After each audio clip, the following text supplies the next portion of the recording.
Če se omeji kratkoročno oddajanje stanovanj, bo turizem umrl. Turizem smo ljudje.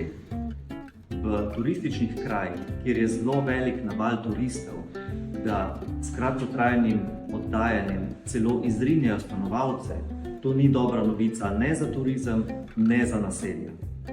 Turizem bo vedno ostajal v hotelih, apartmajih, v vseh turističnih namestitvah. Stanovanja pa je prav, da ostanejo v funkciji stanovanj, da to ne postanejo Dubaj, Benetke in ne vem kaj, ki pač so zgubile prebivalce. In so to muzejska naselja. Je pa to seveda regulacija ni pomembna pri malih krajih, tam, kjer je turizem neobstoječ ali pa tam, kjer je v povojih. Izziv je seveda na tistih krajih, kjer se kaže največja stanovanjska kriza. Zato je vsakršna regulacija kratkotrajnega oddajanja koristna tako za vse. Za turiste kot za stanovalce.